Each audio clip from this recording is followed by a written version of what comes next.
Hey, architecture firm owners and emerging leaders. Get ready for unparalleled insight into the development of a world-class architecture firm and a worldwide organization driving the digital transformation of the design and construction industry. With Build Smart, the podcast that's changing how our profession operates. We share the incredible stories behind innovation in the building industry with my friend and co-host, Patrick McLeamy, FAIA, former CEO of the international architecture firm, HOK. You know, Yamasaki's office or firm lasted during his lifetime. And when he passed away, I think that was the end of the Yamasaki office. Helmut did not want that. He wanted a firm that would live out and grow beyond the founders. In Season 1, discover the untold stories behind HOK's meteoric rise, from 150 employees in St. Louis to a powerhouse with over 1,900 staff members and 27 offices worldwide. You know, they weren't as polite as the Kojima people. That was just boom. And anytime you have a creditor, whether it's Kojima or the bank, that wants their money, unless you can raise money someplace else, you are out of business. Bankrupt. And hold on tight for Season 2, where Patrick takes us on a new adventure as chairman of Building Smart International, shaping the future of digital transformation in the design, construction, and operation of built assets. Ian Howell, Ken Harold, and I, Ken was my technical representative from HOK. The three of us took a tour of Europe of 5 cities in 5 days. Very busy time. Simply follow the link in the show notes to subscribe to Build Smart now and uncover lessons that will transform you and your architecture firm.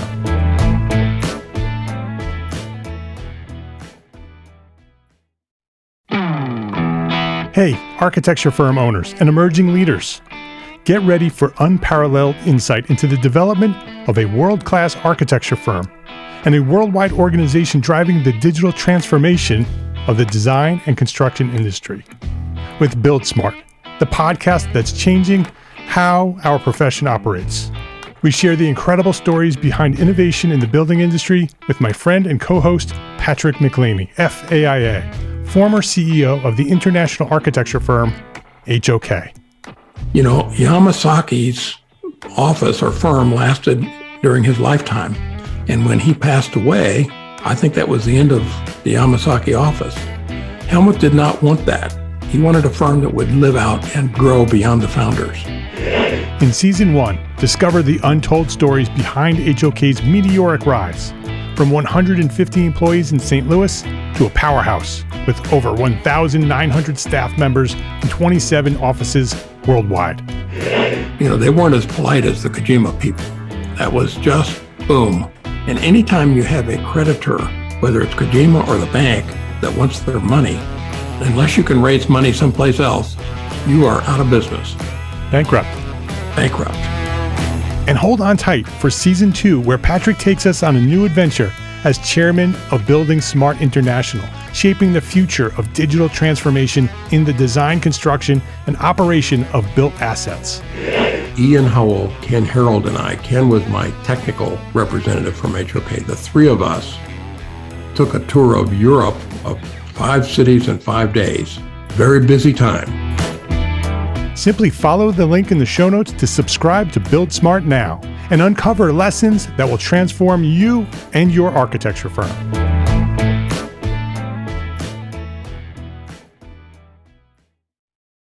Learn how to structure your small firm to be a profitable small firm. How much do we charge? How much should we pay our employees? How much should we plan for profit? How do we do that?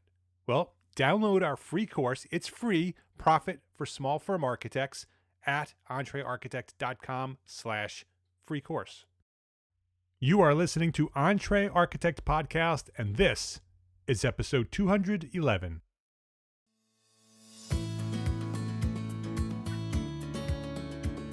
Welcome back to EntreArchitect Podcast. My name is Mark R. LePage, and this is the podcast dedicated to a successful life as a small firm entrepreneur architect. Whether you have plans to someday start your own firm, you're in the process of launching a startup, or you may be an experienced small firm architect just like me, just trying to make a difference, this podcast is for you. My goal is to inspire you to build a better business so that you may pursue your purpose with passion and live the life of your dreams. In this episode, I have the honor to speak to two young emerging architects who have decided to take the lead in the profession and build a powerful resource that informs and empowers other emerging professionals. Hear what can happen when two women refuse to allow anything to block their way to success. It's an inspiring story. This week at EntreArchitect podcast, the Girl Uninterrupted project with Juliet Chun and Zhanina Boyadzhieva. This episode of EntreArchitect podcast is supported by our longtime platform sponsors, ARCAT, FreshBooks, and Core by BQE Software. And I'm going to share more about these great companies later, so listen up. But before we get started, just take a quick note right now. Go put it in your iPhone or jot it down. Go say hi to them. Go check them out. ARCAT, FreshBooks, Core by BQE. Let them know that you appreciate them for supporting us here at the EntreArchitect podcast, because they're supporting you, the EntreArchitect community. Juliet Chun and Zhanina Boyadzhieva, welcome to EntreArchitect podcast. Hi. Hello. Thank you so much, Mark. We're excited to be here. You're welcome. I'm glad I got those names right. I've been practicing all morning, so I'm very proud of myself. Let me introduce you both to the audience here. Juliet Chun with a BS and an M.Arch from Northeastern University. Juliet joined Leers Weinzapfel Associates in 2008 and has worked on a diversity of projects such as the Ohio State University East Regional Chilled Water Plant and the UMass Design Building. She has taught at the Boston Architectural College, the BAC, as a studio instructor and thesis advisor, and has been a guest critic for various institutions, including Wentworth University, or it's actually an institute, Wentworth Institute of Technology, MassArt College of Art and Design, and Pratt University.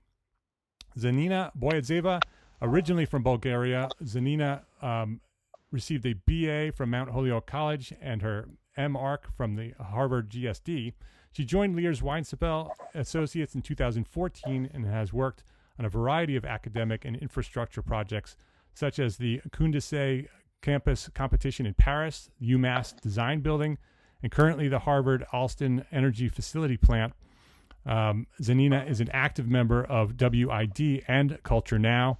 She has taught at the Boston Architectural College and has been a guest critic at the Harvard GSD, Northeastern, Wentworth, Mount Holyoke College, and Kuwait University. And inspired by the work of our friends over at Equity by Design and the Beverly Willis Foundation and many, many others, together, Juliet and Zhanina are the co-founders of Girl Uninterrupted Project, the Girl Uninterrupted Project, which seeks to bridge the gap between young female designers and leaders in the architectural field. So this is really exciting. We've been connected and communicating on Twitter for the last year or so. And I love their story, and I wanted to bring their story to you here at EntreArchitect podcast. So that's what we're going to talk about. We're going to talk about the Girl Uninterrupted project. But before we do that, I want to get into their origin stories. I want to learn a little bit more about each of you. Juliet and Zhanina, I shared a little bit about you in those introductions, but I want to learn more about you. So take a quick minute or two each. We'll start with Juliet. And let's learn about you. Where did you discover architecture, and what brought you to architecture, and sort of share your journey to where you are today. Hi. So I actually didn't know I wanted to be an architect until I was in college. So I grew up in Tampa, and I went to Northeastern University more because I like the city of Boston than because of the majors that they had. And so when I started, I was undecided. And at the end of my freshman year, my advisor said, okay, you've been taking all of these classes for a year. It's time to pick a major. So she gave me this big book of course descriptions and said, look through this, see what classes sound interesting, and pick a major. So the things I found really interesting were psychology, behavioral neuroscience, history, and architecture. And I don't know, because I didn't want to be in a lab all day, I steered away from any of the sciences. And I just decided, why not try architecture? What's the worst that's going to happen? So I met with the head of the architecture school. He sounded great. He was really nice. He described the curriculum as something really interesting. So I joined that. I became friends with everyone in my class. I loved my teachers, and I stayed in it. And the great thing about Northeastern is that they have a co-op program. And so while I was there, we all did 3 co-ops. My first one was half-time at the Museum of Fine Arts in their project management team, and then half-time at Moscow Lynn Architects. And my second co-op was actually at Northeastern in their facilities department. And my third co-op was here at Leers Weinzapfel Associates. One of my studio professors, Tiffany Lynn, had suggested that I come and interview, and I just fell in love with this place. I always joke that I got my foot in the door and then I just never left. I just wiggled my way all the way in. So after I graduated, I came back here to work full time. And I bet you didn't know how much psychology would be used in architecture. Yeah. Right?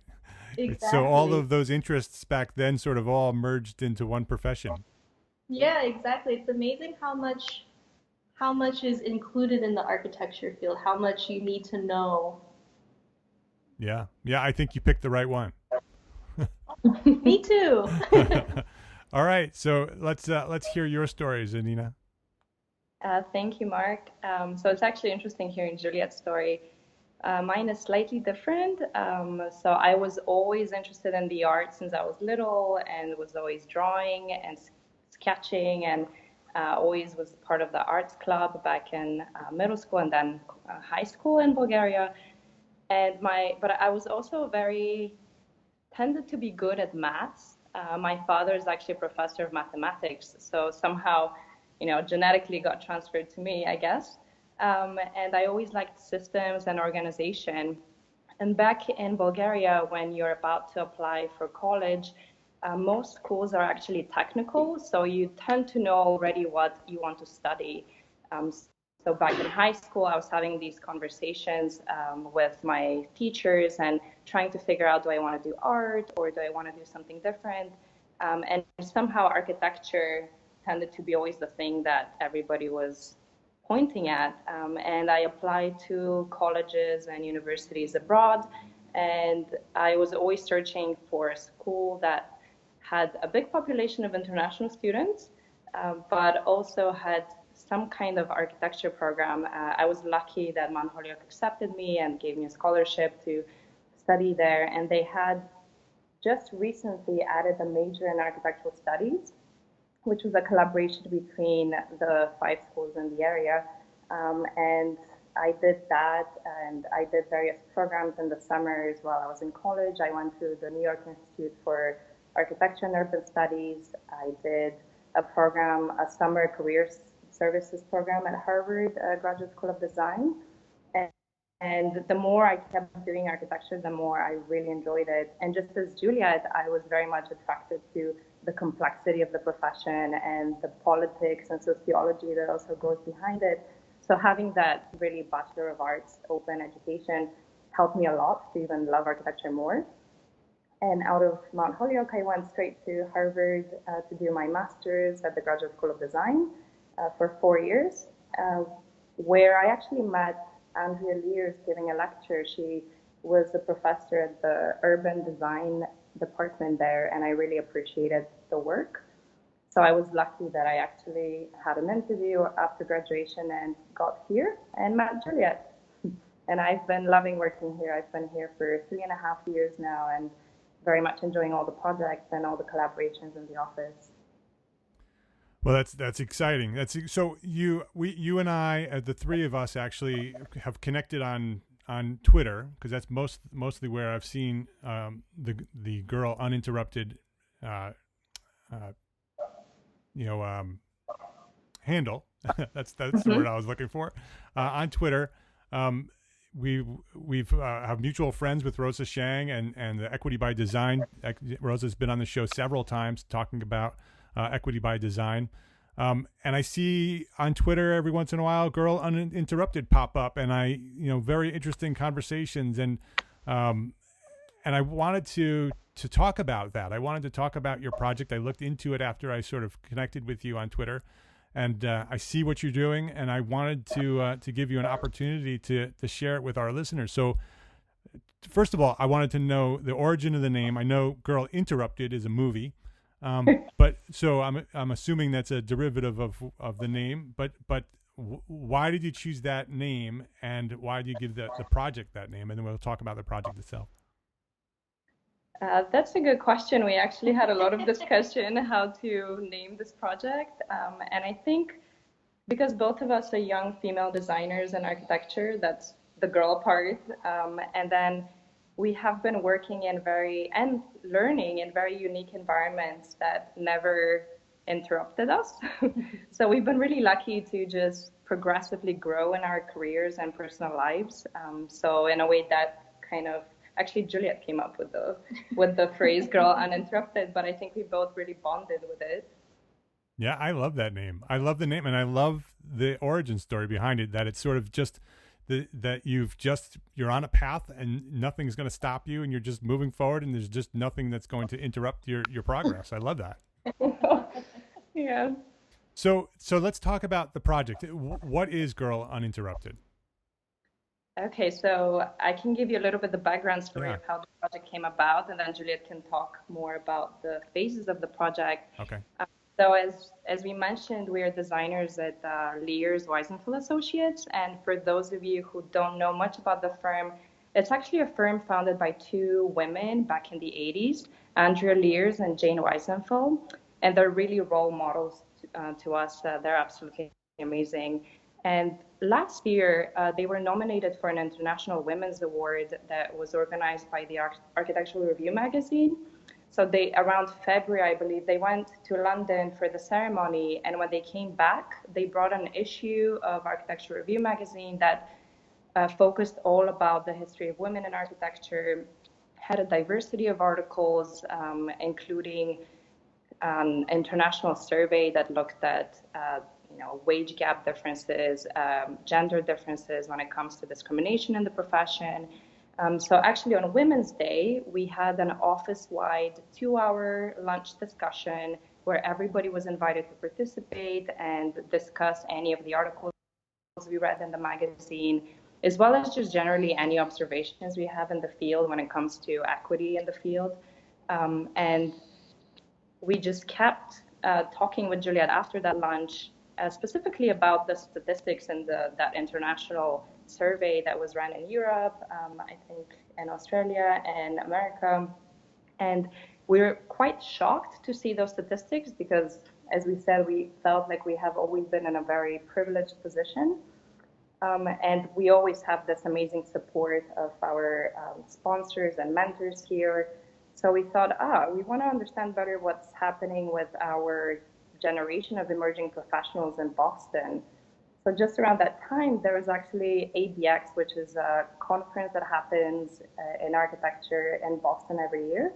They had an open call for proposals at the end of March. So we just kind of scribbled down this idea of the Girl Uninterrupted project, wrote a short blurb, and basically applied to be part of the conference. We forgot about the application, and about 2 months later, at the end of May, we get an email saying, "Congrats, you're part of ABX." So basically, we launched our project like 3 days after we received that email saying, like, this is really amazing. We get to do this research project, and now we have to do it.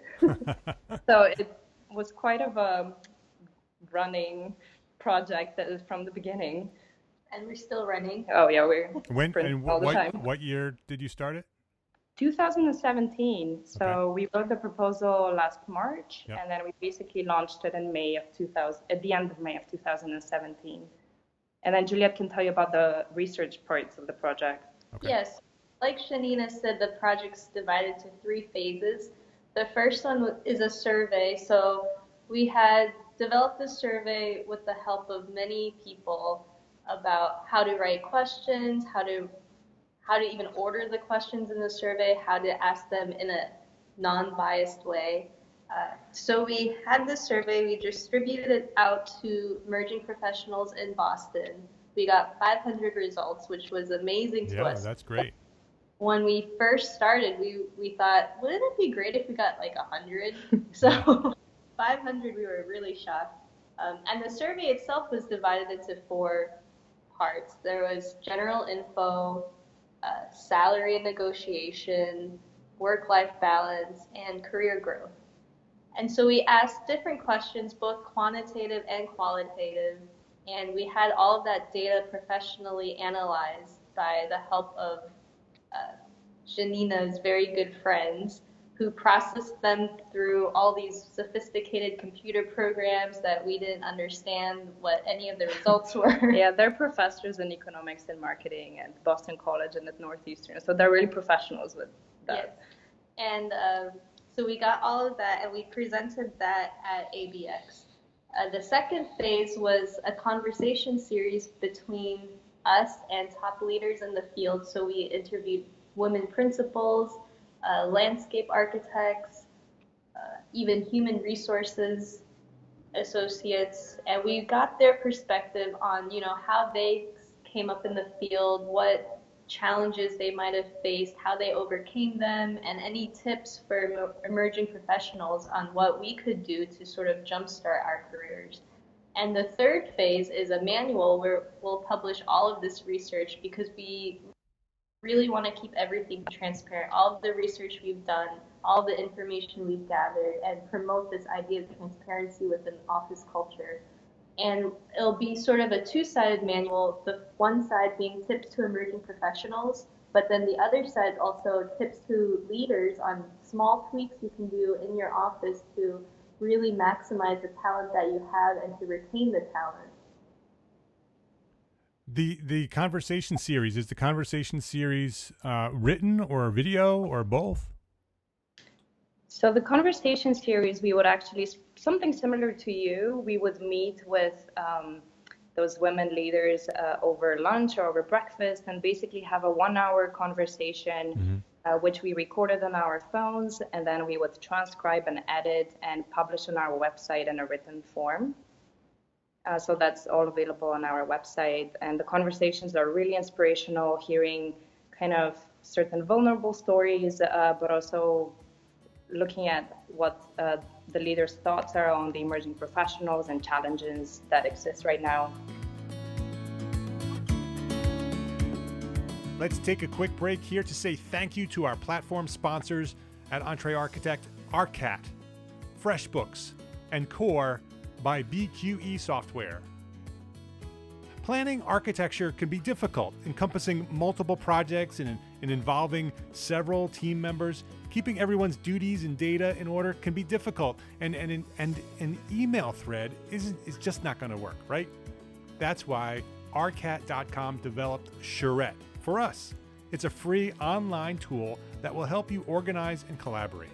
Assign team members to tasks, share ideas. You can even use ARCAT's free library of product information to attach relevant products or build an online specification. You've heard me talk about that in the past. You can do all of that and put it in Charrette.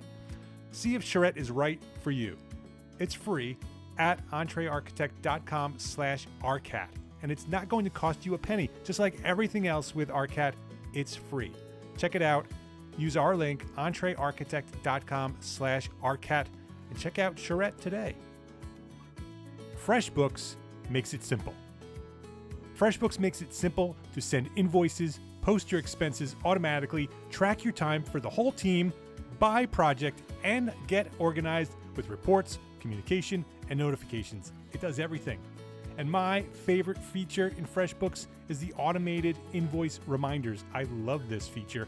I think sending invoices and getting paid is one of the biggest barriers to our success as entrepreneur architects, right?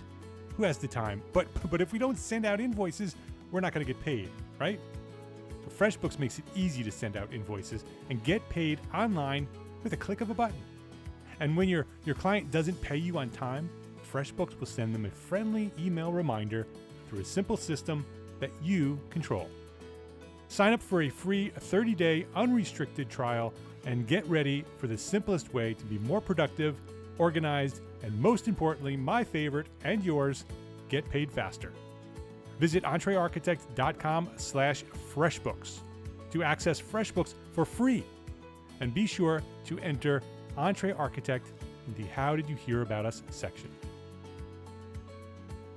One of the most often requested resources here at the EntreArchitect community is project management software. How do we do all this? How do we keep everything organized? How do we keep our projects and our people organized while we grow as entrepreneur architects? Well, today's podcast is sponsored by our friends at BQE Software, the makers of the award-winning BQE Core. Core puts project management, business intelligence, billing, time, and expense tracking, and accounting together on one intuitive, powerful platform. With its cloud platform and mobile apps, makes it easy. Core lets you manage people, projects, and profits from anywhere that you have an internet connection. Get your fully functional 15-day trial of Core by going to EntreArchitect.com/BQE. That's EntreArchitect.com/BQE. ARCAT, FreshBooks, and BQE Software, please visit our platform sponsors today and thank them for supporting you, the EntreArchitect community. So it's a designer's data survey. That's what it's called, right? Yep. And so the survey, you did it at Boston. You're currently doing it in several other cities, right? Yeah, so after we started the survey in Boston and we analyzed all the results, we were really encouraged to expand to other cities so that we could compare contexts between Boston and other places in the US. So our survey is now expanded to LA, Chicago, Washington, D.C., and New York, and we're right in the middle of it. Every day we check to see how many people have taken the survey. It's going to be up until the end of March. That'll be very interesting to compare the cities and see if there are differences among the cities. Yeah, we're excited to see what the outcomes are. The website, we'll also mention it at the end, but the website is girluninterruptedproject.com. And you can go there and you can take the survey. So do they have to be in those cities to take the survey? Yeah, we're basically targeting emerging professionals, so 0 to 10 years of experience, male and female. And yes, they should be located in those cities so we can get accurate data in those cities. Yep. So what is you're going to get all this data, you're going to analyze it, you're going to put together this manual for action tips, sort of globally, like a big picture. What are you hoping to achieve by going through this project? Well, first of all, we're hoping to bring really transparency around certain issues. Architecture is a little bit of a hidden profession. You don't really know what's happening necessarily with policies with different offices and how things are run. So we want to be able to give a voice also to a lot of people who might not necessarily feel supported in their work environments like we do. So we're trying to extract that, but also just generally understand what emerging professionals are struggling with and what would be sort of issues that need to be tackled for future progress. If we want to make architecture more equitable, we can tackle it also from the beginning of when you enter the career. Yeah, and I think a lot of emerging professionals, especially in architecture, are in those bigger cities where they might be in a bubble and they might be working in places like us where we feel like we're in a double bubble, sort of. And I think if more people know about the issues that are in architecture, especially for emerging professionals, as they rise through the ranks and they become leaders themselves, they can start to recognize some of these issues and be able to resolve them or even avoid them altogether because they know that they're there to begin with. When I first heard, Girl Uninterrupted, the name, and I was trying to discover what you were doing, my first thought was that it was similar to what Equity by Design was doing, that it was female focused, sort of looking for ways to have more equity in architecture. Not that they're only female focused, but that's sort of their launch pad is from the female perspective. Obviously yours is as well, but it sounds to me through a discussion here that it's more about emerging professionals than it is about female emerging professionals. Am I right? Yes, you're correct. We are always, we're curious to see whether there's any gender differences when we analyze the data, but we analyze the data through also kind of understanding what are the differences in size of firms, what kind of different issues everybody in the emerging professionals are really facing. So even though we call the project Girl Uninterrupted, it kind of reflects a little bit who we are, but we are hoping to give a voice to all emerging professionals. Yeah, and when we got the data back from Boston, one of the questions had an open-ended answer that people could fill in whatever they wanted, and we actually got a lot of responses from men who feel like they aren't heard in their offices, and they don't have a clear path for mentorship, and they don't really know what to do. And so for us, it was, we sort of started this as a women, young female designers sort of study. It's kind of evolved into a more emerging professionals in general kind of study. Yeah, and I think it's very needed. I think the things that you're asking, the categories, the self-confidence, negotiation, career growth, work-life balance, those are all issues that are universal in our profession. They're all things that we're all working on, especially at emerging professionals, where you don't really know the path to success yet. A lot of the firms that are out there are sort of closed. They're not quite as open as they should be. There's no clear progress path. And so by sort of highlighting the differences in different cities and what's actually happening there, you'll be able to sort of, show the world, show our profession, show these firms what's actually happening in their firms that they may not even know. And then by creating the manual, we'll not only be able to give those emerging professionals some guidance to sort of find their way through the profession, but also give those firms sort of a manual to look at and say, hey, we're not really doing this right. Maybe there's some things that we can do to change. And then the whole profession becomes a stronger profession. And actually the emerging professionals also become a stronger generation of architects in the profession. Yes, that's exactly what we're hoping to do. And from conversations we've had with other emerging professionals and leaders, it always seems like there's this disconnected communication where designers assume that leaders know how they feel, and leaders assume that they're being very transparent. So it's more trying to create a dialogue of saying, hey, we don't know the other side. Let's talk about it some more. We can't assume that everyone always knows what's happening. Yeah. Yes. When we were reaching out to distribute the survey in Boston, we were actually very pleasantly surprised because at some point we were mostly reaching out principals and firms, just cold emailing them saying, hey, we're launching this project. Could you please ask your employees to take it? And we were very surprised at how many principals actually responded saying like, oh, that sounds great. I'll distribute it and please keep us posted on the results. And we've had many conversations with principals of firms who genuinely told us is like, oh, I was very curious to see the questions you're asking. So these are the questions that the emerging professionals ask amongst themselves.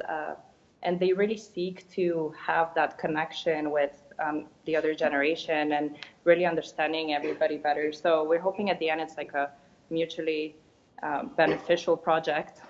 Yeah, I could definitely see that happening, sort of the guidebook to bring the two generations together. Mm-hmm. I love it. So were there any surprises that you found with the data from Boston that sort of you looked through it and some of it was probably obvious? You kind of looked at it and said, yeah, I expected that. But were there any surprises that you did not expect? Actually, there were a few surprises that we did not expect. And one was that whenever we would ask questions about various policies or what your office offers, most emerging professionals actually responded, oh, I don't know. And for us, that was a bit of a shocker of how much lack of knowledge there is about work environment policies. So that was one thing. Yeah, and to us that meant either those issues aren't important to some emerging professionals, so they haven't sought out that piece of information yet, or it meant that there was not that much transparency in office policies within these offices. So it was sort of a double-sided thing of two groups needing to communicate more. The other thing that was interesting was that our data aligned with the current research, which I don't know what, we weren't expecting anything specific, but just to see that it follows the same logic was sort of interesting that for emerging professionals, the difference between genders isn't really there yet. Yeah. But once you hit the 10 plus year mark, that's when things really you start to see that gap, because we had a question in there, how many years of experience do you have? And we had a 10 plus, so we could filter out the people who might have 11 years of experience or 15 years. And that's really where we started to see the differences. Yeah, that's very interesting. You see that in the equity by design results as well, that it's sort of very parallel until they get to a certain point, and then it breaks off and there's a change. Yeah, there was also another interesting thing when we started asking more qualitative questions of how do you feel about asking questions at your workplace? And apparently in Boston, everybody feels very comfortable asking questions all the time. But then another question was how do you feel about initiating ideas at the workplace? And the percentages drastically dropped there. So we were kind of surprised saying, okay, you feel comfortable asking questions, but why would you not feel comfortable initiating ideas? And how could we make the work environment more kind of open to being able to share various ideas? This is a design field, and creativity is kind of something that all of us really have, and ideas. Mm-hmm. So how could we cherish those ideas? Yeah, and one other one that we found interesting was about negotiation. So we asked the question of, do you negotiate? If you did, were you successful? And if you did not, why not? So we found that a lot of people have negotiated, more women than men. And when we asked the question, why not? It was interesting to see that for most women, it was because they didn't feel confident, they didn't know how to. But for most men, it was because they never had to. Oh, interesting. Because when you said that more women negotiated than men, I was surprised at that, and now I see why, because the men basically got what they wanted, and the women had to ask for it. Well, according to our data, at least. Yeah, right, exactly. Very interesting. So are the results available on the website as well? So we're still processing kind of final diagrams, and we will be posting the Boston results at the end of March when the rest of the surveys close, because we don't want that to really hint any of the results. Okay. But they will be available soon.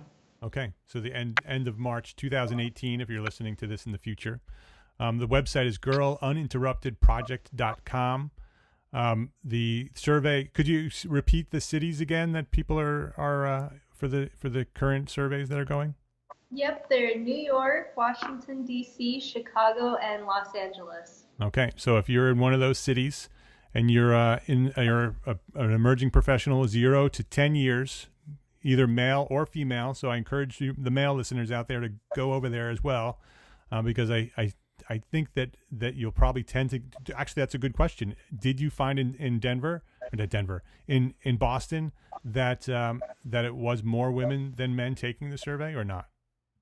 So we did have about 65% of the survey takers were women and 35% were male. But looking at the overall number of survey takers, which was 533, we still got quite a lot of responses from male respondents. So that was great. Right. So it's an emerging professional survey, not necessarily a female emerging professional survey. So I encourage everybody who's listening, who's in the field for 10 years or less in those cities, go to girluninterruptedproject.com. Go click the link to take your survey and take that survey.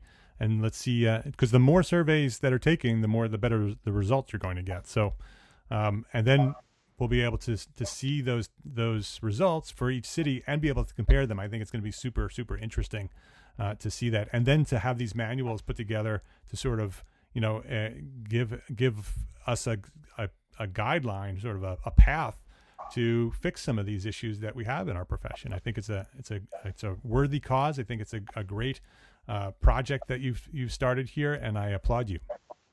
Thank you very much. We hope it brings some conversation at least. Yeah, definitely. I didn't prep you on this, but I want to ask you this question that I ask everybody. So I'm going to ask, what is the one thing that a small firm architect can do today to build a better business for tomorrow? I'll ask each of you that question. And it's really sort of an idea of something that an architect can do very relatively short term to see some results, happen in a relatively short amount of time. Do you have any ideas? So the first idea actually that comes to my mind was a conversation we had with Amy Hughes, who was actually an HR senior associate, I believe, at Canon Design. And something that she emphasized is how important it is to have a personal connection with your employees, regardless the size of the firm. Being able to understand what are the personal struggles and personal goals of the employees really produces kind of a relationship of mutual respect and guidance. So I think that's something that everybody should be doing at whatever size firm. That's a great one. Juliet, do you have anything else? I think for me, a big thing is having a good morale boost in the office to show emerging professionals that they are appreciated. Working the long hours, you might not always feel like you're appreciated and that people are noticing. So even just a thank you once in a while gets people pretty stoked and pretty happy. Yeah, that's a great one. I've written about that. I think that just the words "thank you" a lot can go a long way. Yeah. Yep. I think recognition and the acknowledgement that people are doing some good work will keep them doing some good work and encourage them to do better. So I love those. Both of those are great answers to that question. The website again is girluninterruptedproject.com. Their Twitter handle is girluninterrupted at girluninterrupted. Go follow them there and get into the conversation with them there. Go to the website and go take that survey. If you have any questions, you can email them at mail@girluninterruptedproject.com. So if you have any questions about the survey or anything that you heard about here today, or just want to say thank you for doing what they're doing, I encourage you to send them an email and say hi and thank them for what they're doing. I really love what they're doing. So Juliet Chun Zhanina Boyadzhieva. Nope, it was Boyadzhieva. Got it. You got Boyadzhieva. Thank you very much, both of you, for joining us here today, sharing your knowledge at EntreArchitect Podcast. Thank you so much, Mark. It was an honor. Yep. I hope you enjoyed this episode. I hope you were inspired by what Juliet and Zhanina are doing at Girl Uninterrupted. I am inspired by it. I am inspired by them. I am inspired by their project. I hope you go check them out and help them. Go take the surveys and put your input into what they're doing. Let's all work together to make this profession the best it can be. I appreciate their leadership, and I encourage you to go check them out. I also encourage you to share this episode with a friend. If this is an episode that you think somebody that you know might be interested in, might learn something, might be inspired by something, share entrearchitect.com/episode 211, 211, entrearchitect.com/episode 211. That's the link to share. Please do that. That's how we're growing here. We're growing every episode because you are sharing our episodes one architect at a time, and I appreciate that. Go make sure you check out our free course, Profit for Small Firm Architects, at entrearchitect.com/free course. It's a course that will teach you step by step how to build a profit plan for your architecture firm. Go check it out. It's free, entrearchitect.com/free course. And my name is Mark R. LePage, and I'm an entrepreneur architect, and I encourage you to go build a better business so you can be a better architect. Love, learn, share what you know. Thank you for listening. Have a great week.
Imagine earning continuing education credits while doing exactly what you're doing right now. Well, you can. Gable Media has revolutionized the way you earn your continuing education credits with a groundbreaking approach. Forget running around town and scouring the internet for credit-worthy courses. Fulfill your CE requirements effortlessly by listening to engaging podcasts just like the one you're listening to now. Our podcasts are designed to educate, entertain, and inspire, all in a user-friendly environment. But wait, there's more. Architects, Gable Media is also approved as an AIA continuing education services provider. Upon completion, we handle everything, from reporting your hours directly to the AIA to storing your certificates in your personal Gable Media profile for your self-reporting needs. So follow the link in the show notes and start earning your credits in the most innovative and entertaining way possible with Gable Media. Attention architects and creative minds, get ready to supercharge your brand with Build Your Brand, the podcast that's unlocking the secrets of branding success for creatives. Hey there, it's Mark Arlepage, founder of EntreArchitect, and I'm inviting you to join my friend, architect marketing expert Jeff Eccles at Build Your Brand podcast, where he explores the captivating stories of the world's top brands and transforms their lessons into powerful moves for small firm architects and creatives like you. In Season 1, Jeff shares the thrilling tale of Southwest Airlines, where he dissects their journey to the summit and distills it into strategies tailor-made for you. It's important to keep in mind that companies like Southwest compete in the real world, just like you, and face real-world challenges, just like you. You might be surprised at how similar those challenges are to the struggles that you grapple with on a day-to-day basis. Don't miss out on your blueprint for success. Subscribe, tune in, and let's build your brand together. You may have noticed that the very best brands in the world are also known for having somewhat unique corporate cultures. That's often the glue that holds everything together when they encounter those rough spots. We don't do it because it inconveniences the passengers to whom we are primarily dedicated, the short haul, frequent flyer. Follow the link in the show notes to subscribe to Build Your Brand today. Remember, no matter the size, the journey's the same. Your brand's journey to the top starts here.